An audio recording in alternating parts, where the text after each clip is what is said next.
Here we have to change our approach. Where stage jumping, the free jumping size is just not even 10 feet away from the human image.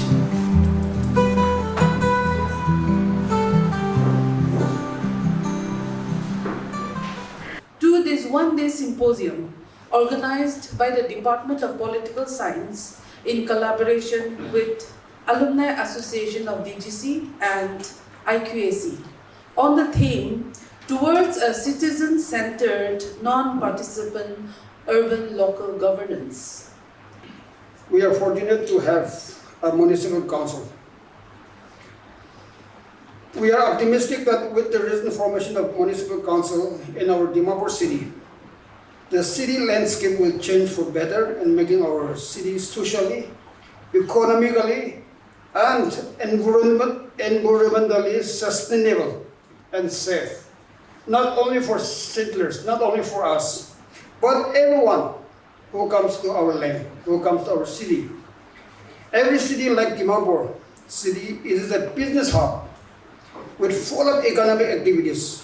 So that makes city as a land of opportunities where wealth are being created and employment generated. This is the main reason that attracts migration from rural areas to urban area. City cannot be urbanized. Let us just imagine. City cannot be urbanized. City cannot be exist without economic and business activities. It calls the attention of municipal authority in the city to create and provide conducive environment to carry out business activities and build trust amongst its citizens. It is equally important to develop a sense of belongingness and responsibility in the hearts and minds of its people in the city, so they will become proactive and lending support as a partners to local government. And we appeal to every citizen of Dimapur to feel and owning the responsibilities, not just as mere spectators, but as the partners to public authority in the city.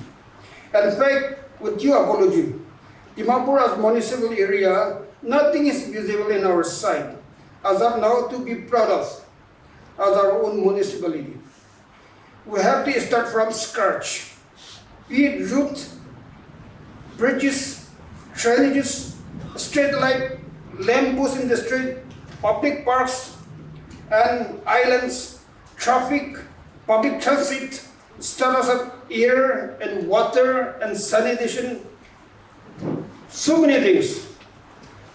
It needs a lot of serious and selfless efforts, creativities, and innovations.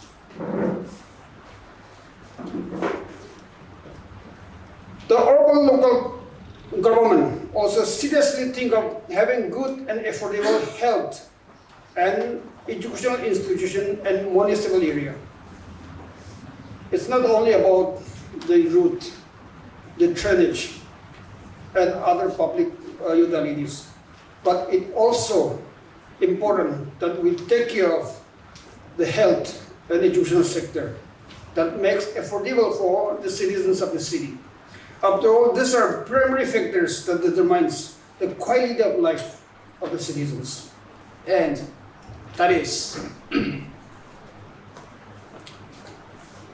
on the part of sanitation, challenges in waste management, and the involvement of the community for a vibrant, sustainable, and successful model. Firstly, we must understand the understanding of the challenges. Timor, like many rapidly growing urban centers, faces a mounting waste crisis. The city generates a significant volume of waste meters daily. See, we can see not less than 100 of tons and every day. So, to deal with these issues, it's a serious matter for the Timor Municipal Councils.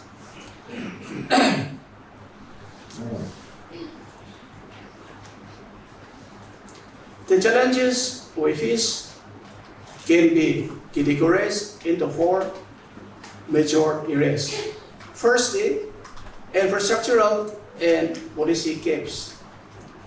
Despite the commendable efforts of the municipal councils, waste collections and segregations of the source remain inconsistent. Landfill sites such as the one that is the Timor Municipal Dumping Site located in the Southrise Colony, Burmagim, are causing environmental hazards. I am very much sure that this the only dumping site located in the Sunrise Colony, as I mentioned.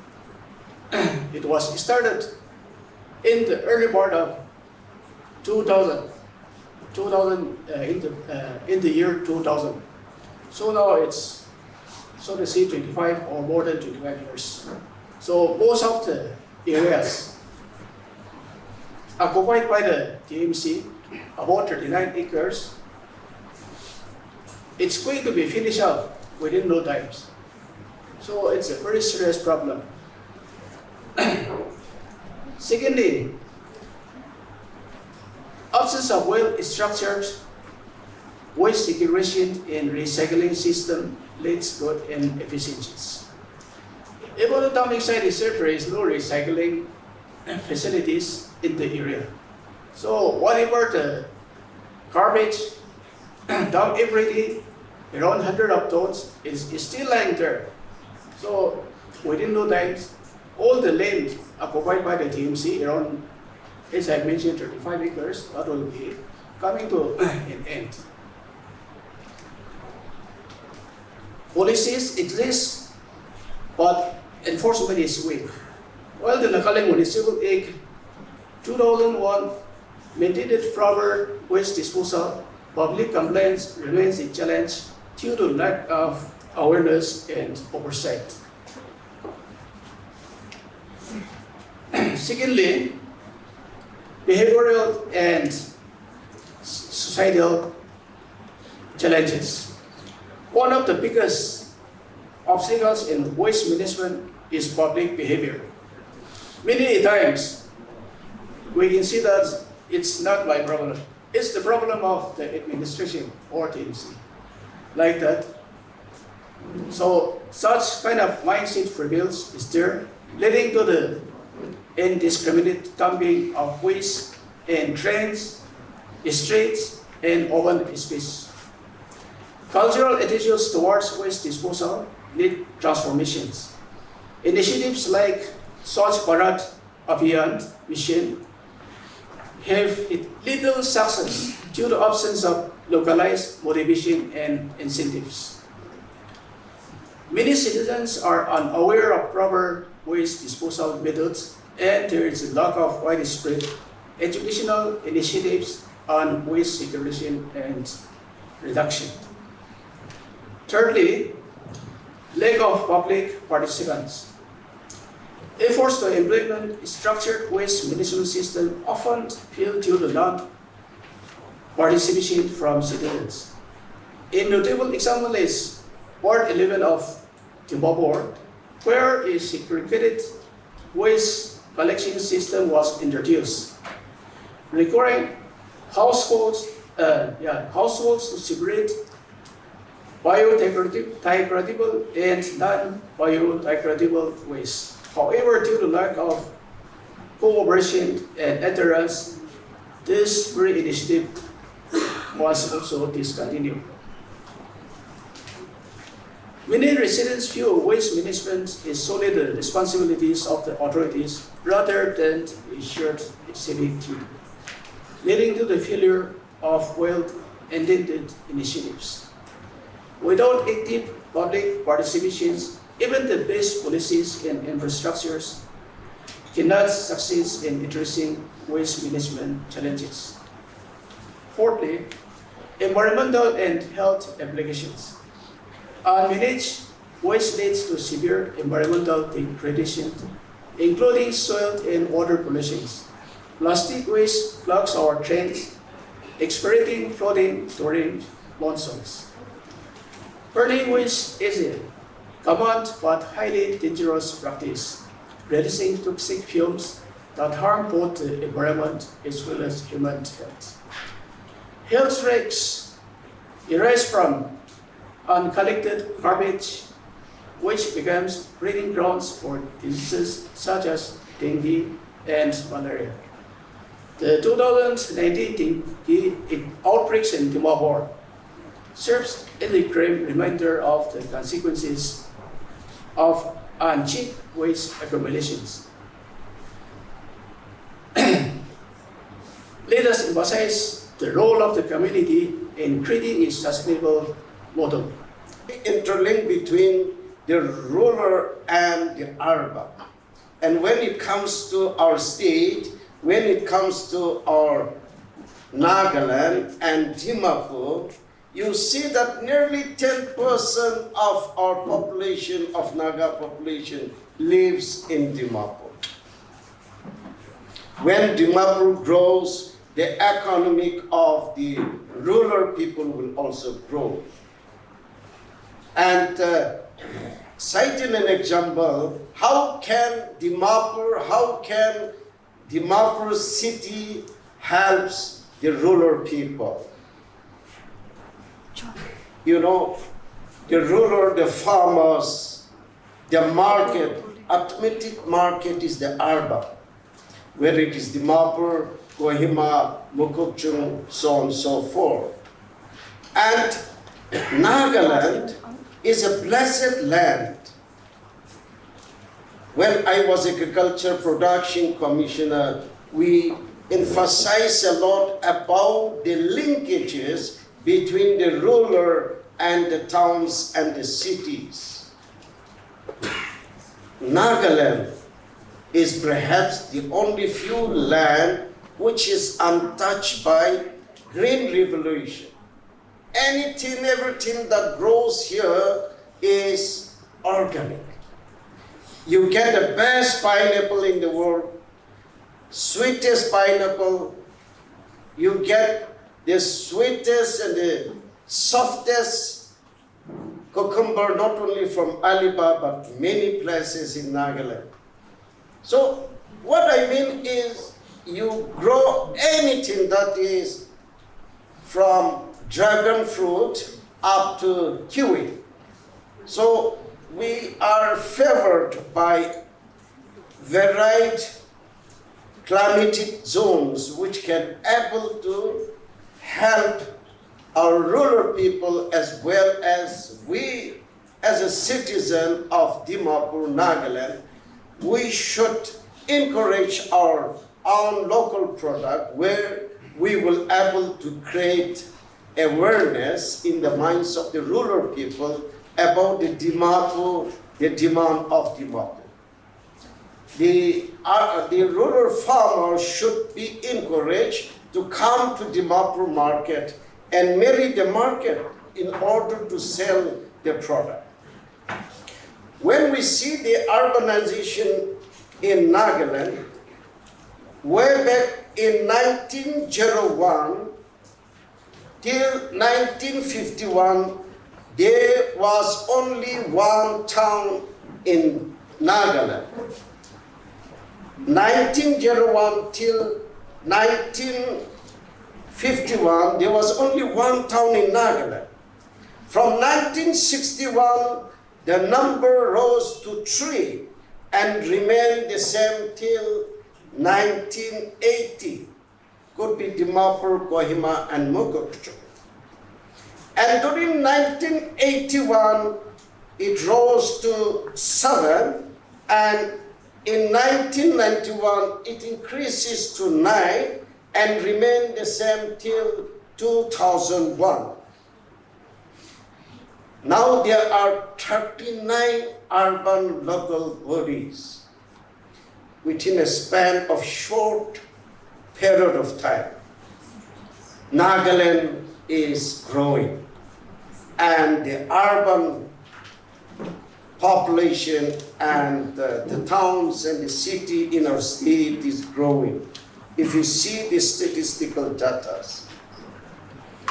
as my brother Temjin has stated, 3 years back, Dimapur was not the same. I was advised by my father to be in science college. Since my brother studied there, I opted to be in Dimapur as a commerce student. And during those days, 3 years back, the situation of Dimapur was not the same as of now. It was not even 20% of the present Dimapur within a span of 40 years.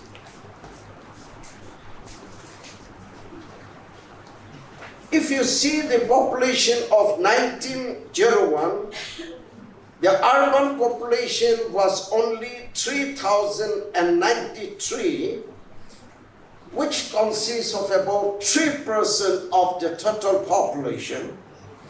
And since statehood in 1963, the population has increased 5.3 times, while urban population has increased to the tune of 18.4%.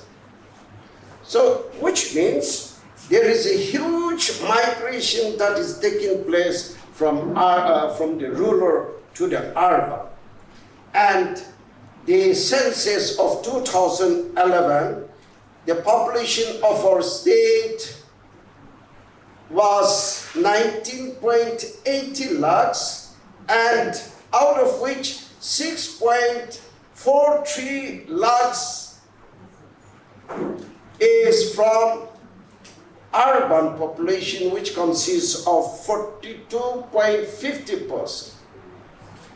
So since the migration is taking place to get the better education, higher education, to get jobs, or even the retired people wants to be in Dimapur and Kohima after the retired life to get better health care or other facilities, there are very soon at this rate, half of Naga populations are likely to be in the towns and cities. And there is huge challenges ahead of us. If you see the government population, ever after retirement from Kohima, they don't go back to the native villages. They would like to be either at Kohima or Dimapur. As of now, there are about 4,473 grade 1 officer, which is the class 1 officer, and 3,397 class 2 officers. We have an army of about 70,647 grade 3 officers and about 19,374 grade 4 officers, and the contingency and fixed is to the tune of 37,334, an army of nearly 135,000 employees. And when we see the populations and the government servant, it is coming to 1:40. And most of the government servant, irrespective of the status and the getter, after retirement, they don't go back to the village, but they would like to settle in the towns, in the cities, and preferably Dimapur.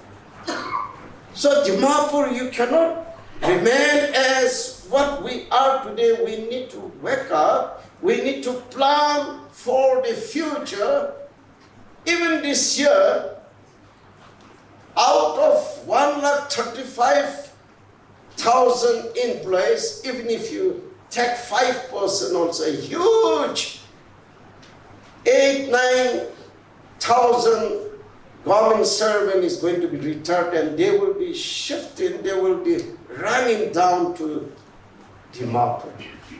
So as a citizen, as a councillor, as a responsible citizen of Dimapur, we need to plan for future Dimapur. There are a lot of benefits of urbanization, but with the huge challenges.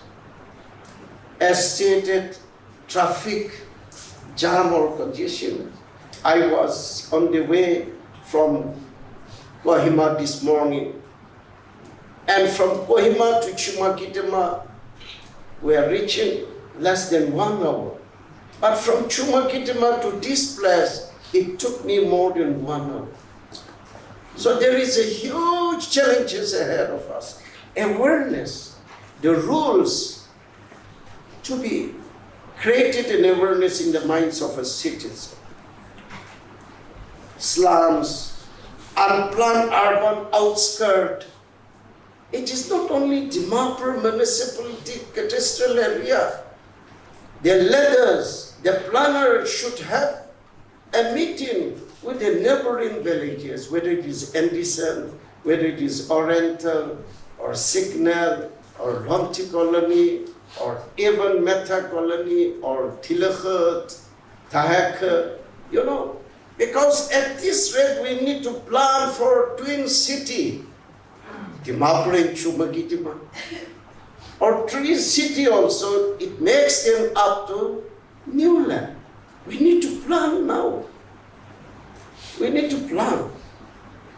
We need to have adequate housing, power supplies, and water, scarcity and reduction of groundwater. We need to create an awareness. We need to tie up with the Department of Geology, Mining, and PHE, social issues, urban poverty, and solid and waste management is going to be a huge challenge. As Councillor Sinti Noklo has rightly stated, we were discussing about this issue a couple of weeks back in the high-level committee chaired by the Chief Secretary, where I'm also a member, and the Urban and Municipality Department. We were asking, what is your plan? The Sunrise Colony, the dumping place that we have we are not supposed to have there. I was looking after forest and environment a few years back, and a lot of cases that is coming up under National Green Tribunal. Every now and then we have to file an affidavit. There is a huge problem. I was suggesting to the department that why not let us buy a huge land for the waste management, not only for Dimapur, but for Dimapur as well as Chumakitima and Newland, somewhere 200 acres, 100 acres, and plan out a solid waste management, where we may utilize only 10%, make it as a beautiful forest, make it as a park, as a facility. Otherwise, we are going to be in problem very soon. Drainages and all these things we alone cannot do. We need to create an awareness in the minds of our people. These are the issues that needs to be included in the syllabus on the Sunday school preachings and teaching. It needs to be included in our family prayer meeting. It needs to be included in the church pulpit or in the syllabus of elementary education. The MC alone cannot do it. The press and media alone cannot do it. Or the municipal department or the civil society alone cannot do it. Each one of us need to create an awareness in the minds of our people. I find there are three core issues for the effective functioning, and I would like to urge and request the municipal council who are present here, in order to function effectively, there is a devolution of 3 F's, that is function, fun, and functionaries. I find that these 3 are very important. No ULB can perform without being equipped with 3 F's. Function, devolution of function alone without fun and functionary will be meaningless. Even if you have fun, function, even if you want to function without fun and functionary, you will not be able to achieve it. We will not be able to achieve it. Likewise, even if you have fun without function, along with functionary, it would be a waste of resources. And also functionaries without function and fun would be unproductive. So these 3 F's is very important. And when we see the Nagaland Municipality Act 2023, Chapter 4, it talks about the function of the municipalities. Chapter 4 of the Nagaland Municipality Act. Urban planning, including town planning. You have been vested with the power and function to plan. It's not only urban development. The future Dimapur will have to be planned by you.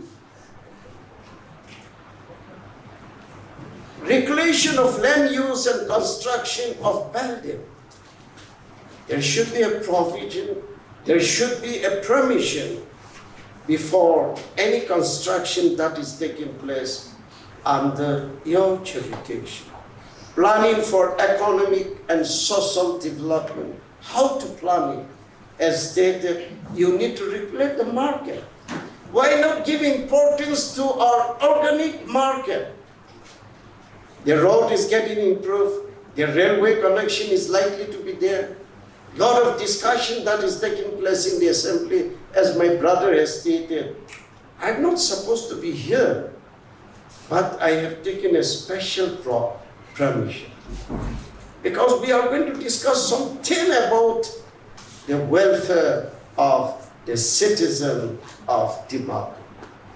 After the last ULB elections in 2024, a protracted and contentious social, political, and legal process followed related to 33% reservation for women in ULB and special provisions provided by Article 371A. Eventually, after a gap of 20 years, with the intervention of the Supreme Court of India, the civic polls were held for the first time with 33% reservation for women.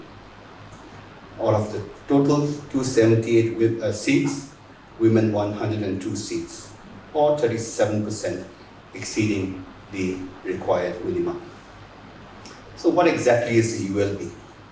In India, the ULB are self-governing institutions of urban local self-government that manage a town or city or transitional area with specified population within a state or union territory and provide services effectively, efficiently, and equitably. So this is important, providing services effectively, efficiently, and equitably. At the base of a 3-tier level of governance, the local self-government is designed to enhance grassroots governance to enable local democratic participation and manage services such as public health. We have heard various speakers touch on this: public welfare and safety, economic progress, social justice, reduce poverty, planning, public infrastructure, development, and so on. The ULB are also responsible for regulating land use, construction of buildings, water supply for domestic, industrial, and commercial purposes, and to maintain sanitation, conservation, and solid waste management. In essence, ULBs are responsible for implementing government plans at the grassroots.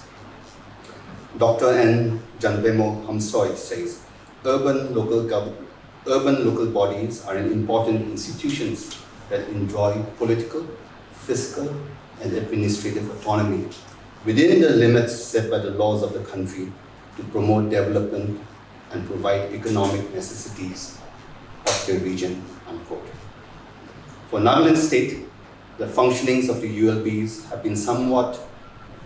been somewhat different to do with distinct political history, administrative structures, and customs of various tribes. The legal framework of the ULBs in Nagaland is based on the Indian Constitution and state-specific legislation. That means the 74th Constitutional Amendment, Act of 1992, which mandates the creation of municipalities in every urban area, is applicable in Nagaland as well. However, the Nagaland State Legislature also passed the Nagaland Municipal Act, which provides the legal structures for municipalities and ULBs in Nagaland. Hence, while the Constitution outlines the establishment of the ULBs and the functions, the Nagaland Municipal Act is more specific to the contextual needs while seeking to integrate indigenous customs into the local governance system. So perhaps an example of self-governance within the framework of shared law. Local governance in Nagaland is organized through ULBs in towns and the village council in villages. While the ULB is based on the Nagaland Municipal Act, the village council is determined by the Nagaland Village Council Act. This makes Nagaland different from most other states, where local self-government is based on the Panchayati Raj system. For many parts of India, it is based on the Panchayati Raj system. Whereas in Nagaland, the Directorate of Municipal Affairs is responsible for the affairs concerning the ULBs in Nagaland. And on the other hand, the village councils are accountable to the district administration and the district level, and to the Home Department at the Nagaland state level. Hence, the structure of Nagaland ULBs is not entirely homogeneous, as governance is still influenced by traditional leaders and customary law. This could limit the involvement of formal urban bodies. However, in larger urban cities like Dimapur, Kohima, and Mokchong, a more formal governance structures are in place. So this is the background. With the counting and declaration of the ULB elections result on June 29, 2024, Nagaland State has now 3 municipal councils, 36 town councils, and 5 urban station committees. In the context of the municipal council, the elected councillors is headed by a chairman comprising the legislature, while the chief executive officer, a civil servant appointed by the state government, is the executive. But why am I saying all this? It seems not to make sense. But to me, it makes sense because for the last 15 years, there has been an interregnum. 2004 was the last election, 5-year term, so perhaps 2009, and between 2009 and 2024, there has been an interregnum. And I'm sure as students of political science here, you will understand what I mean by interregnum. So since the end of the last elected term, some 15 years ago, the ULBs have been in a state of interregnum. In this vacuum, a state-appointed civil servant has been managing them. And even though they are now elected representatives since last year, The implications and consequences of the last 15 years will continue to determine and define the ULB's effectiveness. Please understand that.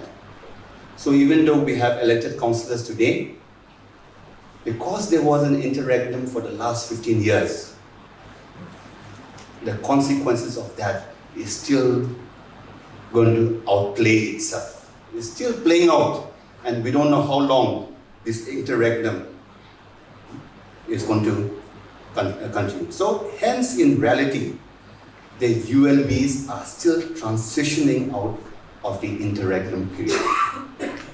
A holistic and strategic roadmap is required to effectively make this transition.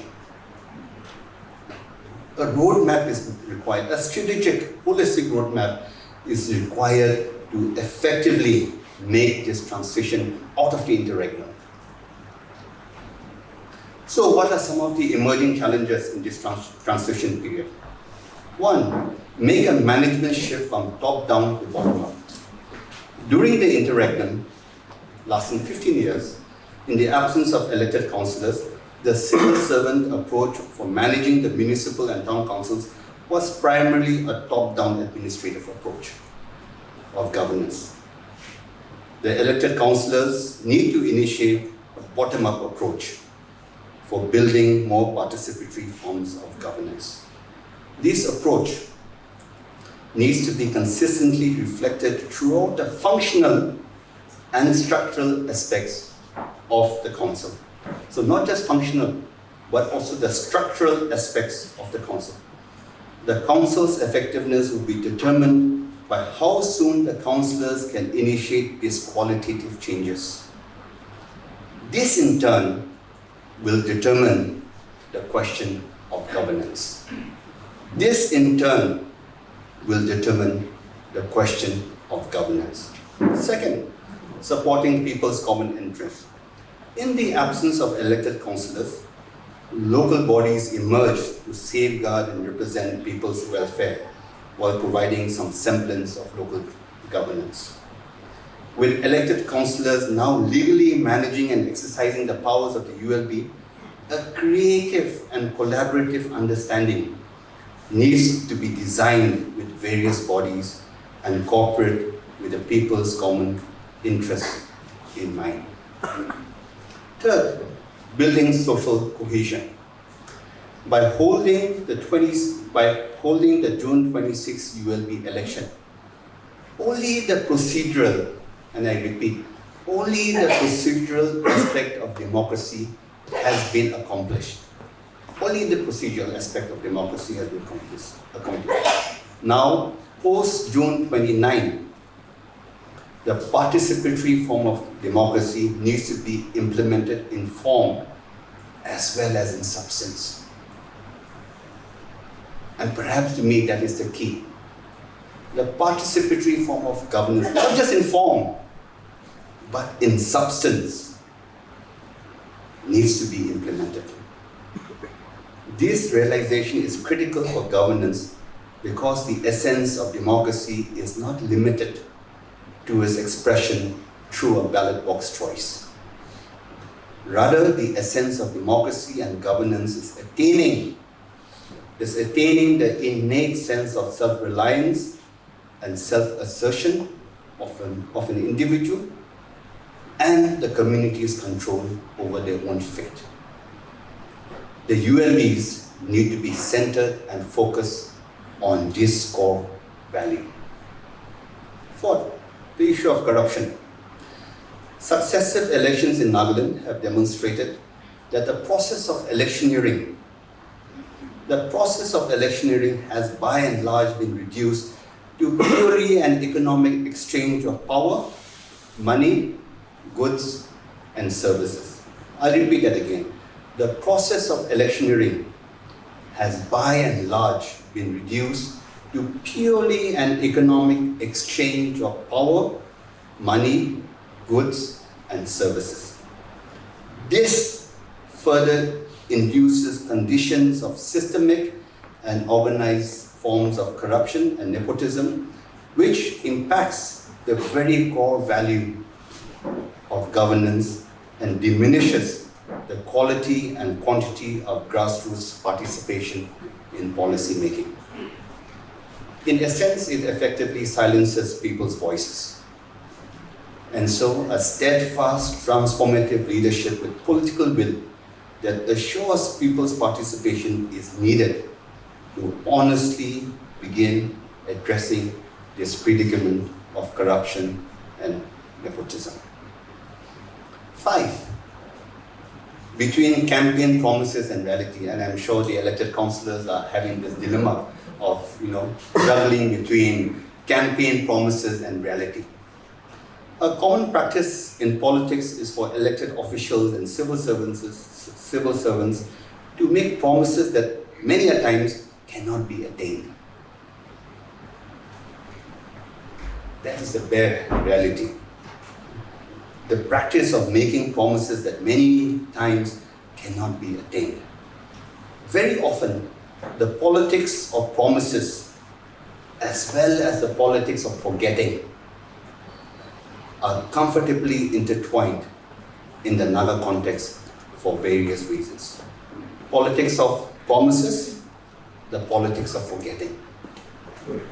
Promises, forgetting. Promises, forgetting. Forgetting promises are intertwined. But there is another layer of this discourse. Alan Tidwell observed the link between theory and praxis is influenced by the structures in which they operate. The link between theory and praxis is influenced by the structures in which they operate. And so the overall analysis of the ULBs need to be viewed not just by its functions, but also by its structures. That's where the tension between promises and reality is actually intertwined. Between structures and functions. Structural changes are required for any meaningful participatory governance. Eradicating structural violence will also uproot corruption and impunity. 6. Enhance public interest and participation. It is quite evident that insufficient public interest and participation are undermining the functions of the ULBs. Furthermore, in the presence of various multiple special purpose agencies and other local bodies, their respective roles and boundaries are blurred. This confuses the public. The longer this confusion continues, the longer they interact. I'll repeat it again. The longer this confusion, and this confusion is because the roles are blurred, the functions are blurred. The longer this confusion continues, the longer they interact, which will impede real governance. For the ULBs to effectively begin and efficiently governing, proactive steps need to build public trust and confidence. And I think several of our speakers have focused on that. And in fact, even to the extent of putting the responsibility on the public, but it's not a black and white question. It is much more complicated. It is much more complicated. It's not enough to say that, oh, okay, citizens also have a role. It's not so simple. And we will try to come to that at a later point. So what are some of the opportunities and limitations of the ULBs? With a changing demography, increasing migration from villages to towns and cities, and we've heard many speakers say that, and rapid urbanization in some areas, the ULBs in Nagaland have a critical role in urban governance. Just quickly, some functions. Urban planning and development. ULBs are responsible for planning urban growth, including development and sustainable land use. But let's say in Dimapur you see a lot of buildings, new buildings emerging. Should the construction of buildings not be regulated? by the bylaws. I think that is not being done. The regulation of land use, the regulation of construction of buildings, sanitation and solid waste management. Of course, we have had a number of speakers say that. Water supply and sewage, providing clean drinking water and maintaining efficient sewage system is another vital responsibility. Health and education, managing public health services such as clinics, dispensaries, public health hygiene, awareness programs, education facilities. And then we have the public infrastructure and transportation. Improving roads, street lightings, drainage systems. But here what we also see, and I think let me just pause here for a moment. When we look at the drainage systems, we see a lot of low-lying lands being filled up. But what is going to happen in the coming years is that it is going to obstruct existing drainage systems. By filling up the low-lying land, it is going to obstruct existing drainage. And so it needs proper planning. Of course, maintaining parks and recreational spaces, ensuring the aesthetic development of urban spaces. Okay, these are all opportunities of the ULBs. And of course, revenue collection by tax, fees, tolls, trade licenses, so on and so forth. But here it is pertinent to note that in the 2016 amendment of the Nagaland Municipal Act, the section related to property tax was removed. So what are some of the limitations faced by ULBs? One, poor urban and local governance. It is caused by the absence of strategic planning and governance, lack of management capacity to either plan economic activities or execute it, lack of coordination among center, state, and various departments at the local level, leading to poor implementation of urban policies, corruption, favoritism, nepotism, for example, including a recruitment system that fails to bring the best people. So if we want the municipal councils to be effective, you must also have a recruitment process to bring in the best people, to help you, to guide you, to create analysis, to think outside the box. The question is, do we have the best people working in the municipal councils? I doubt it. Then there's lack of infrastructure needed for effective governance. Absence of comprehensive drainage system, efficient public transport, consistent regular power supply, effective communication, and well-maintained roads lead to poor urban living conditions and health hazards. So in the absence of all this basic infrastructure, it is not just about bad roads, it also leads to bad health. It also leads to poor living standards, living conditions. So we need to look at things more holistically. One of the limitations faced by the ULBs is strict control exercised by the government. Instead of empowering and providing guidance and support, the control mechanism turns out to be negative, restricting the effective functionings of the ULBs. Because we have to understand the ULBs are at the base of the three-tier governance system. And then there's insufficient administrative machinery of local bodies. For instance, judicious use of land is not taking place. Colonies are set up without proper facilities such as schools, parks, and hospitals or basic infrastructure. And another example, and our principal secretary has mentioned, is about the traffic congestion. So there is insufficient administrative machinery of local bodies to really handle some of these core issues. And then, of course, you have the financial constraints, primarily due to low revenue generation. And of course, there's reliance on central government funds. And of course, this also limits internal capacity.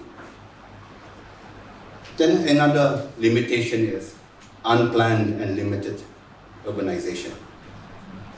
While migration from villages to town is increasing in Nagaland, I think in 1971 it was about 20 to 25,000. Now that was in 1971 in Dimapur. Now in 2021, of course, it's not been official yet, but they say 2.5 to 3. But the overall population in most towns is still relatively small. So even though we say urbanization is taking place, perhaps yes, in Dimapur, Waima, but in most towns, it is limited urbanization. And this limits the scope for urban planning.